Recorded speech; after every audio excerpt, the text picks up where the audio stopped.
दर्शकवृन्द नमस्कार। AP talk टाइममा यहाँलाई स्वागत छ। म मेनुका श्रेष्ठ। लकडाउनको अवधि 2 महिनाभन्दा बढी भइसक्यो। व्यापार, व्यवसाय, उद्योग धन्दा, कल कारखाना बन्द छन्। तर सञ्चालनको निमित्त व्यवसायजन्य स्वास्थ्य सुरक्षा कस्तो हुनुपर्छ, सावधानी सतर्कता कसरी अपनाउने, यही विषयमा आजको कुराकानी केन्द्रित हुनेछ। कुराकानीका लागि हामीसँग आज व्यवसायजन्य स्वास्थ्य तथा सुरक्षाका आयोजना प्रमुखबाट अवकाश प्राप्त वरुण कुमार झा हुनुहुन्छ। स्वागत छ यहाँलाई। धन्यवाद। सर, हजुरको व्यवसायजन्य स्वास्थ्य तथा सुरक्षामा करिब 27 वर्षको अनुभव छ। यहाँको अनुभवको हिसाबले चाहिँ व्यवसायजन्य स्वास्थ्य सुरक्षा भनेको के हो? कुराकानी त्यहीबाट सुरु गरौँ। ल, हुन्छ। सबभन्दा पहिला व्यवसायजन्य सुरक्षा तथा स्वास्थ्य, यसलाई हामीले अङ्ग्रेजीमा अकुपेसनल सेफ्टी एन्ड हेल्थ भन्ने गरेका छौँ। त व्यवसायजन्य सुरक्षा तथा स्वास्थ्य के हो भनिकन पहिला म 1 मिनटमा यसलाई चाहिँ बुझाउने यहाँहरूलाई प्रयास गर्छु। कुनै पनि पेसामा संलग्न व्यक्तिलाई त्यो पेसामा भएको खतरा र जोखिमबाट हुन सक्ने दुर्घटना र लाग्न सक्ने व्यवसायजन्य रोगबाट बचाउन गरिएको उपाय नै व्यवसायजन्य सुरक्षा हो। भन्नाले जुनसुकै पेसा होस्, चाहे शारीरिक श्रम गर्ने पेसा होस्, चाहे मानसिक श्रम गर्ने पेसा होस्, सबै पेसामा केही न केही खतरा र जोखिम छ। खतरा र जोखिम बिनाको कुनै पेसा छैन। फरक के छ? कुनै पेसामा ज्यादा खतरा छ, कुनै पेसामा कम खतरा छ। फरक यति मात्रै हो। र खतराको परिकार फरक छ, टाइप्स अफ हेजार्ड फरक छ र लेभल अफ हेजार्ड पनि फरक छ। तर खतरा बिनाको पेसा नभएकोले त्यो खतराबाट बचाउन जुन उपाय गरिन्छ त्यो उपायलाई नै हामी व्यवसायजन्य सुरक्षा तथा स्वास्थ्य भन्छौँ। अनि अर्को कुरा यहाँले भन्नु हो कि व्यवसायजन्य सुरक्षा तथा स्वास्थ्य अलि दर्शकलाई बताउँदाखेरि हामीले के बुझ्नुपर्छ भने संसारमा कुनै पनि पेसा छैन, there is no single occupation in the world which are free from the occupational hazard and risk. कुनै पेसा छैन, जिरो हेजार्ड भएको कुनै पेसा छैन। सबै पेसामा हेजार्ड र रिस्क छन्। त फरक के छ? कुनैमा ज्यादा, कुनैमा कम। त त्यही हेजार्ड र रिस्कलाई मिनिमाइज गरेर हामीले काम गऱ्यौँ भने र त इलिमिनेट गर्न सक्ने अवस्था छैन भने हामीले त्यसलाई मिनिमाइज गरेर काम गऱ्यौँ भने हामीले व्यवसायजन्य दुर्घटना, व्यवसायजन्य रोग लाग्नबाट बच्न सक्छौँ। अब यो व्यवसायजन्य सुरक्षा तथा स्वास्थ्यको हामीले परिभाषा दियौँ, हैन? अब व्यवसायजन्य सुरक्षा तथा स्वास्थ्य यहाँ हामी कहाँ अलिकता बुझाइमा फरक भइरहेको हुन्छ। यो चाहिँ व्यवसायजन्य सुरक्षा तथा स्वास्थ्यको संसारभरि जम्मा 2टा इन्डिकेटर हुन्छ। व्यवसायजन्य सुरक्षा तथा स्वास्थ्य राम्रो कसरी छुट्याउने त? संसारभरि 2टा इन्डिकेटर, अकुपेसनल एक्सिडेन्ट र अकुपेसनल डिजिज। यो 2टा इन्डिकेटरबाट नापन गर्न सकिन्छ। सर, यो भनिरहँदाखेरि नेपालको अवस्थामा चाहिँ व्यवसायजन्य स्वास्थ्य सुरक्षा कस्तो पाउनु भएको छ? यहाँको लामो अनुभव पनि छ। कोरोनाभन्दा अगाडिको समयमा त्यो कतिको सन्तुष्ट थियो कि थिएन? नम्बर 1, हामीले नेपालको व्यवसायजन्य सुरक्षा तथा स्वास्थ्यको कुरा गर्ने हो भने नेपालमा व्यवसायजन्य सुरक्षा तथा स्वास्थ्य 2052 सालबाट सुरुवात भएको हो। 2052 सालमा व्यवसायजन्य सुरक्षा तथा स्वास्थ्य सम्बन्धी आयोजना स्थापना भयो। त्यसपछि नेपालमा व्यवसायजन्य सुरक्षा तथा स्वास्थ्यको अवधारणाको सुरुवात भयो। त्योभन्दा पहिला अनि व्यवसायजन्य सुरक्षा तथा स्वास्थ्य नेपालमा जनचेतनाको कमीले, बुझाइको कमीले मान्छेलाई थाहै थिएन। न रोजगारदातालाई थाहा थियो, न श्रमिकलाई थाहा थियो, न सरकारलाई थाहा थियो। अहिलेसम्म पनि धेरैलाई थाहा नभएको। अब चाहिँ त्यसपछि 52 सालपछि के भयो भने आयोजना आएपछि यसले अवेरनेस क्रिएट गर्यो, हैन? त यसको के थियो भने सङ्गठित क्षेत्रमा त्यहाँ व्यवसायजन्य सुरक्षा तथा स्वास्थ्यको बारेमा श्रमिकलाई थाहा भयो।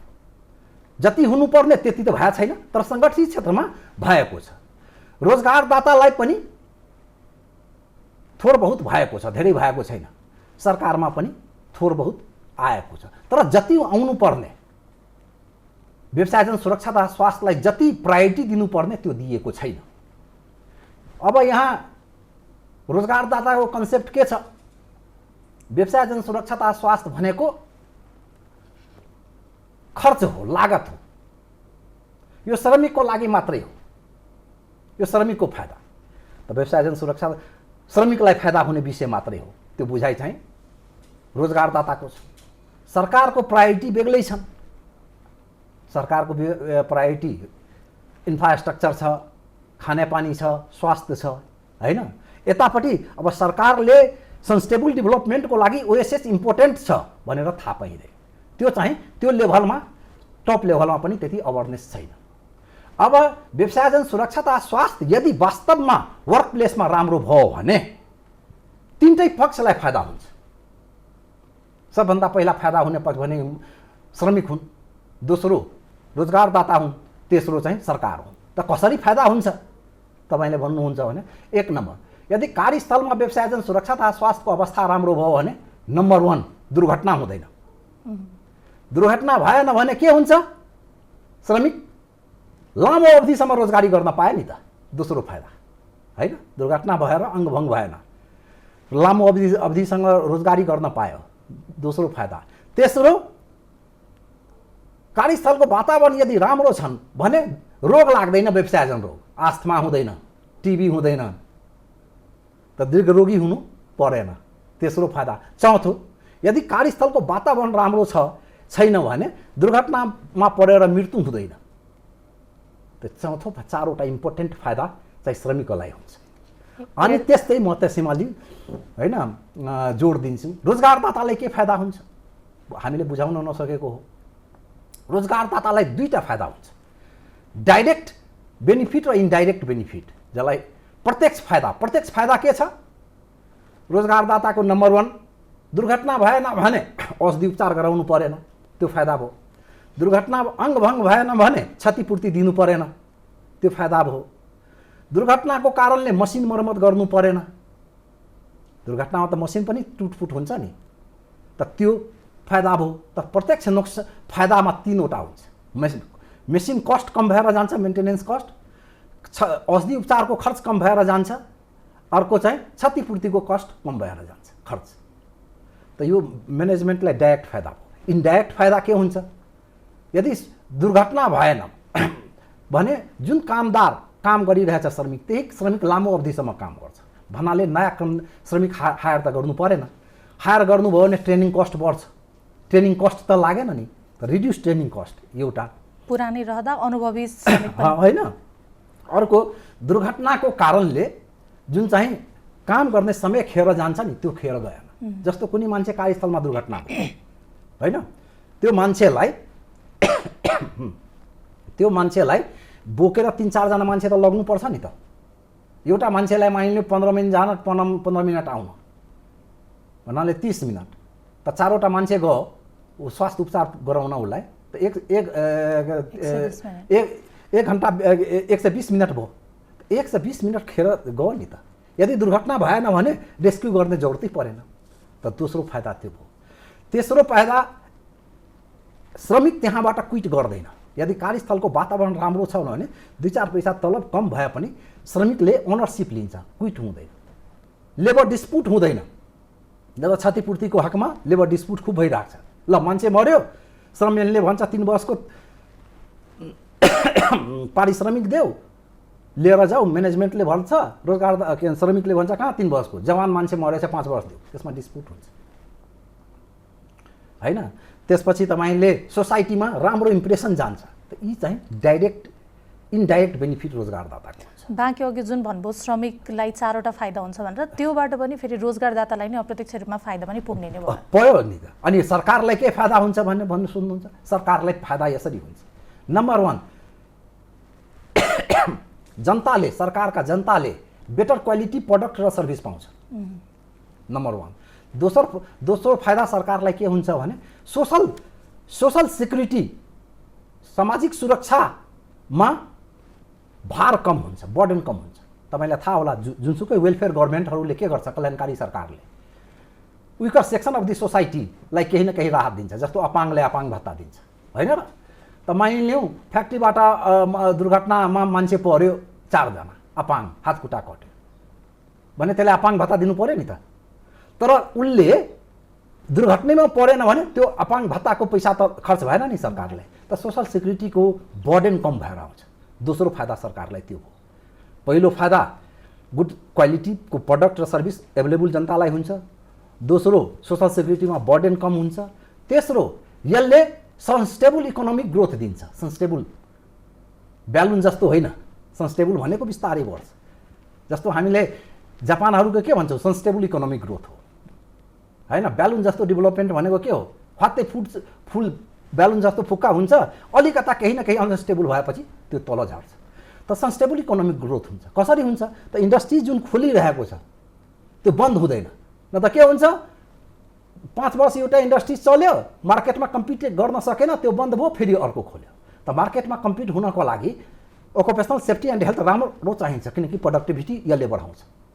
प्रोडक्टिभिटी बुस्ट गर्नको लागि ओकुपेसनल सेफ्टी एन्ड हेल्थ चाहियो, व्यवसायजन सुरक्षा तथा स्वास्थ्य। त तेस्रो फाइदा इकोनोमिक के भन्छ सन्स्टेबल इकोनोमिक ग्रोथ हुन्छ।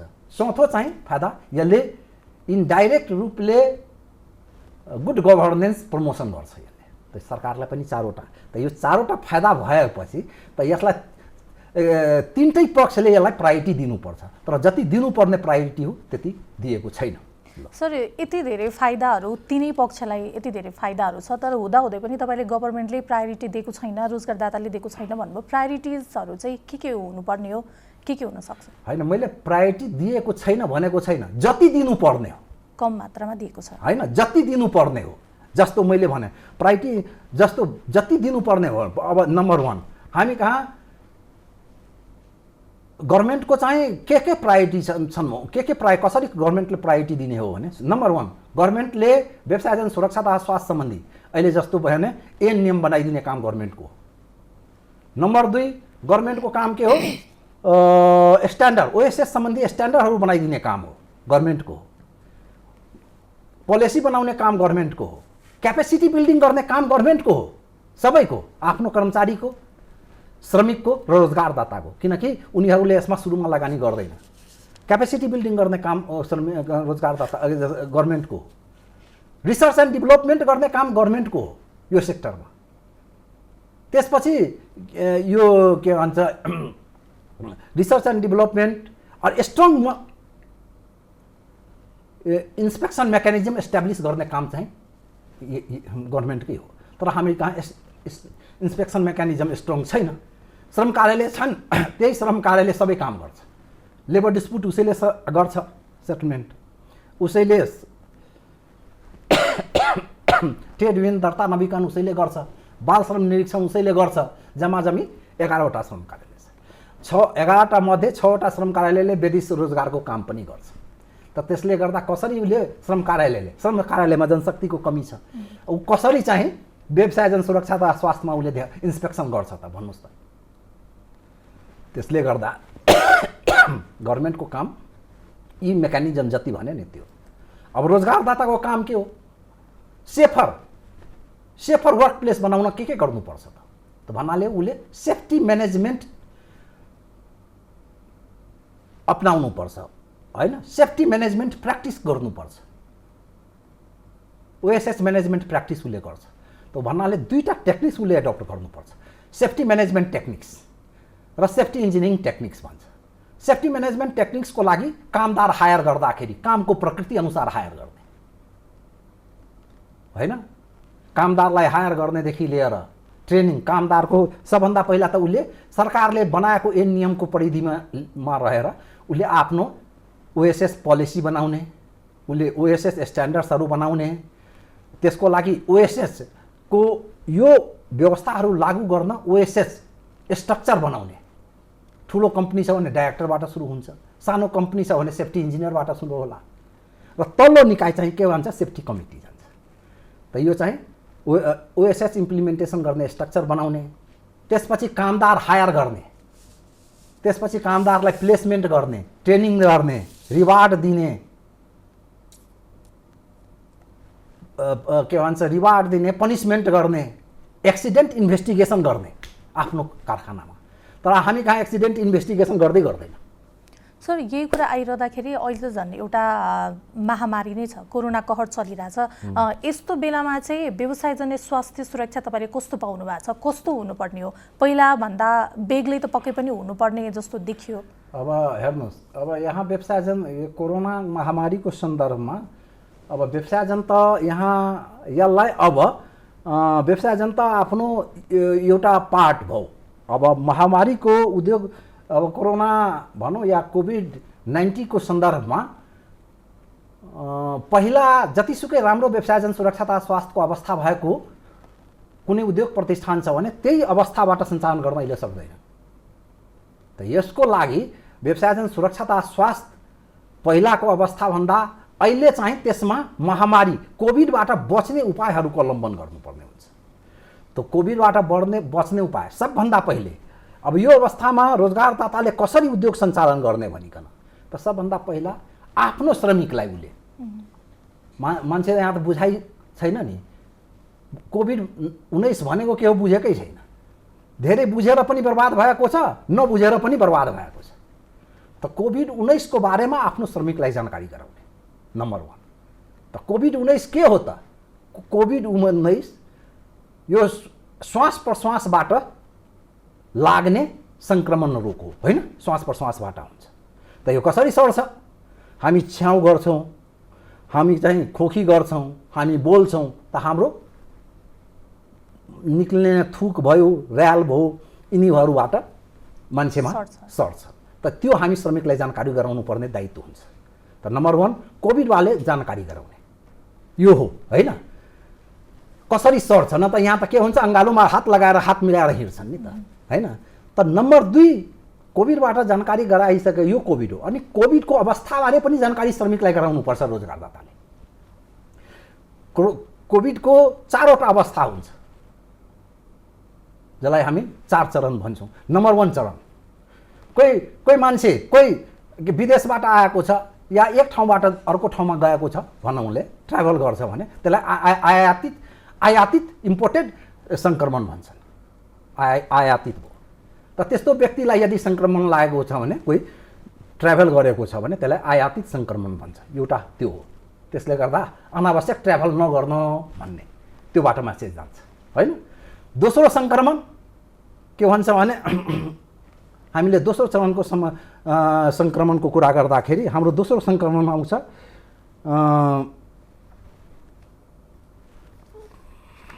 सर यो कोरोनाको प्रकारहरू हेरिरहँदाखेरि पनि स्थानीय सङ्क्रमण, म अलिकता कम्प्लिट गर्ने। स्थानीय सङ्क्रमण भनेको के हो भने यो सङ्क्रमित व्यक्तिबाट अर्को व्यक्तिमा सर्छ। त्यो पनि है सङ्क्रमण भएको मान्छेसँग कम्तीमा 2 मिटरको सोशल डिस्टेन्सिङ गर है, यो मेसेज दियो। मास्क लगाएर कुरा गर्नु है, हात नमिलाउनु, उसको सामानहरू युज नगर्नु। दोस्रो। तेस्रो सङ्क्रमण, चौथो सामुदायिक सङ्क्रमण। सामुदायिक सङ्क्रमणमा यस चरणमा सङ्क्रमित व्यक्ति कहीँ गएकै हुँदैन, समुदायमा सङ्क्रमण भन्नाले ऊ न कहीँ विदेश गएको छ, न कुनै सङ्क्रमित व्यक्तिको सम्पर्कमा आएको छ, तर पनि उसलाई कोभिड-19 लागेको छ। त त्यसलाई के भन्छ? सामुदायिक सङ्क्रमण। चौथो चाहिँ महामारी नै भइहाल्यो जो आउट अफ कन्ट्रोल हुन्छ। त यो चाहिँ श्रमिकलाई राम्ररी बुझाइदिनुपर्छ। र त्यसलेबाट किन ऊ आफ्नो घर परिवारलाई पनि। अनि त्यसपछि उसले चाहिँ कोरोनाका अवधिमा कसरी चाहिँ सञ्चालन गर्ने भनेर आफ्नो गर्दाखेरि एउटा तपाईँलाई म भन्छु ओकुपेसनल ओसा भनिकन छ, ओकुपेसनल सेफ्टी एन्ड हेल्थ एडमिनिस्ट्रेसन, ओसा, यो अमेरिकाको हो। यसले एउटा गाइडलाइन बनाएको छ, होइन? अब त्यो गाइडलाइनमा को कुरा मैले यहाँलाई अलिकता गरिदिन्छु। सबभन्दा पहिले तपाईँले बुझ्नुहोस् के भने कुनै पनि, अब हेर्नुहोस्, यसलाई व्यवसायजन सुरक्षा तथा स्वास्थ्यसँग मैले लिङ्क गर्दैछु। खतरा नियन्त्रणका 5वटा सिद्धान्त हुन्छ, त्यसलाई principal of hierarchy of hazard control भन्छ। नम्बर 1 सिद्धान्त के छ भने इलिमिनेसन गर्ने हेजार्डलाई। सबभन्दा राम्रो हेजार्डलाई हटाइ नै दिऊ कार्यस्थलबाट। हेजार्ड भनेको खतरा, होइन? हटाइदियो। दोस्रो भन्छ सब्स्टिट्युसन, या ज्यादा हेजार्डियस सामान छन्, प्रोसेस छन्, मेसिन छन् भने त्यसलाई सकभर सब्स्टिट्युट गर, होइन? हेजार्ड नभएको सामानबाट या कम हेजार्डियसबाट। जस्तो इक्जाम्पलका लागि हामी पहिला लिड बेस पेन्ट युज गर्थ्यौँ। लिड त हेजार्ड हो नि, ब्लड क्यान्सर हुन्छ। अहिले हामी त्यसको सब्स्टिट्युट के हो? Water base paint. त दोस्रो आउँछ सब्स्टिट्युसन आउँछ। तेस्रो आउँछ इन्जिनियरिङ कन्ट्रोल। चौथो आउँछ एडमिनिस्ट्रेटिभ कन्ट्रोल। पाँचौँ आउँछन् पिपिई। त अब कोरोनाको हकमा इलिमिनेसन सम्भवै छैन, सब्स्टिट्युसन पनि कोरोनाको बदलामा हुने सम्भव छैन। त हेजार्ड कन्ट्रोलमा जुन प्रिन्सिपल मैले भने, कोरोनालाई मैले हेजार्ड माने, त दुईटामा पहिलो इलिमिनेसन र सब्स्टिट्युसन यहाँ लागू हुँदैन। त यहाँ अब लागू हुन्छ 3वटा प्रिन्सिपल मात्रै लागू हुन्छ। के लाग्छ? Engineering control. त इन्जिनियरिङ कन्ट्रोलमा कार्यस्थलमा फ्याक्ट्रीहरूले के गर्नुपर्छ भने चलाउने हो भने ब्यारियरहरू मान्छेको प्रत्यक्ष ब्यारियरहरू बनाइदिनुपर्छ।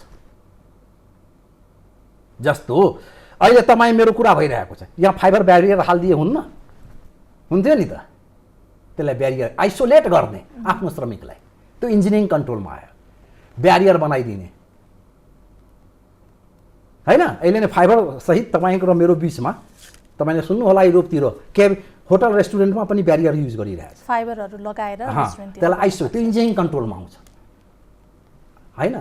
के भन्छ ब्यारियरहरू बनाइदिने होइन। त एउटा इन्जिनियरिङ कन्ट्रोलको कुरा मैले इक्जाम्पल दिएँ। धेरै भन्न थाल्यो भने त टाइम पुग्दैन फेरि होइन।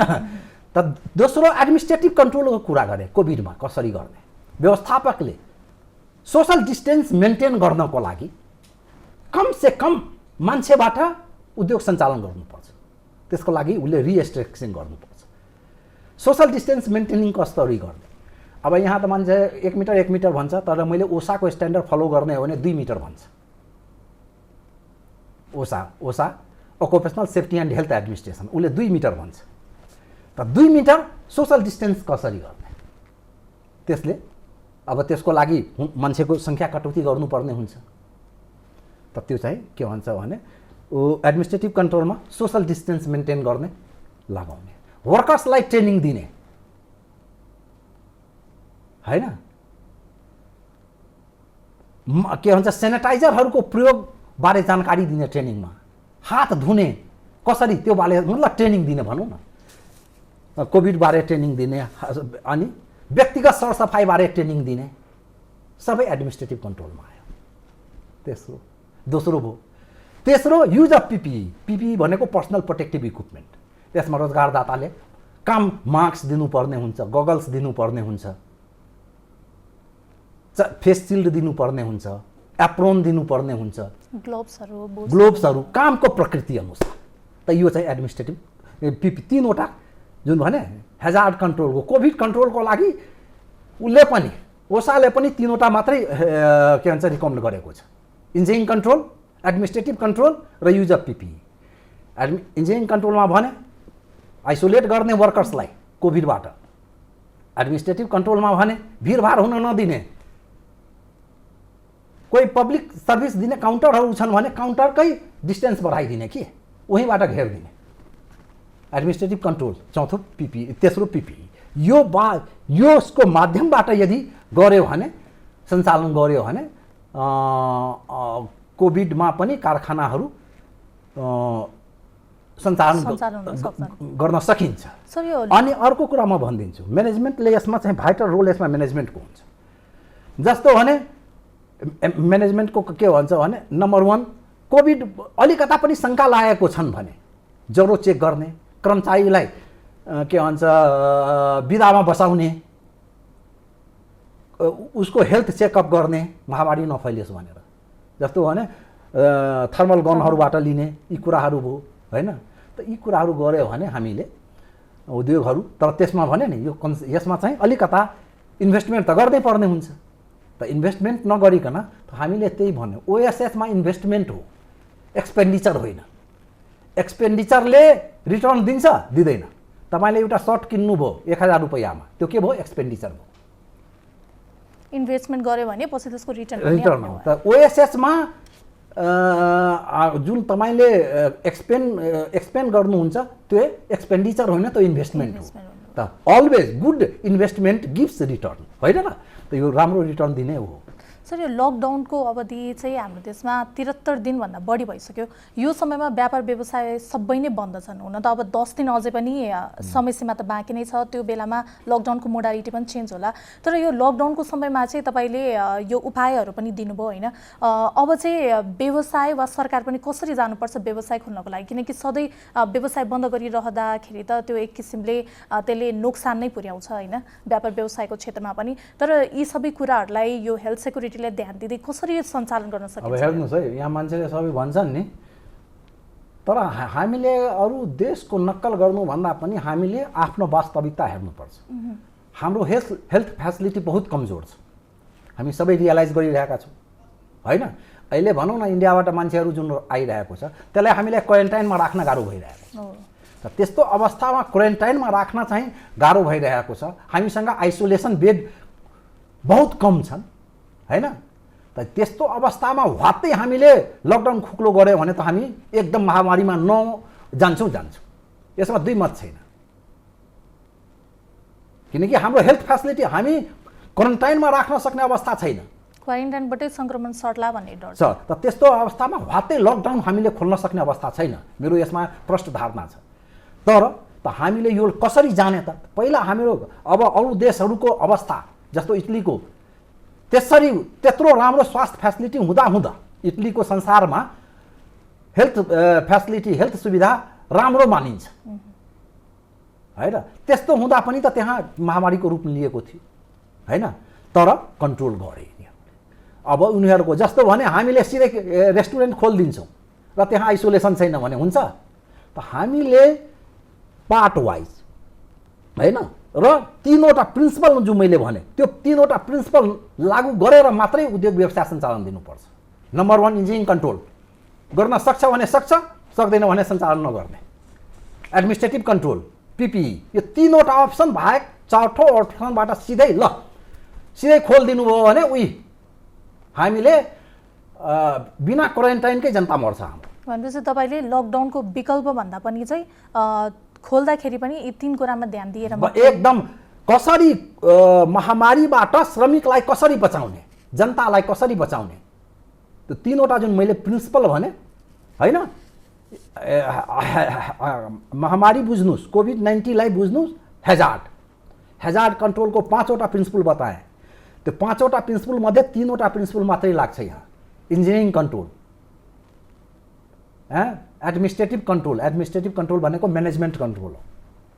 2 number 3 using of PPE। Sir, यो हामी कार्यक्रमको अन्त्यतिर पनि आइसकेका छौँ। हजुरले व्यवसायजन्य स्वास्थ्य सुरक्षा ध्यान दिनको लागि जुन गभर्मेन्टबाट रोजगारदाताबाट हुने कुराहरू गर्नुभयो, अन्त्यमा चाहिँ यो व्यवसायजन्य स्वास्थ्य सुरक्षालाई प्रवर्धन गर्न के गर्नुपर्छ र व्यवसाय र रोजगारदाताले मात्रै होइन श्रमिक आफैले पनि के कुरामा ध्यान दिनुपर्छ, सतर्कता कसरी अपनाउने?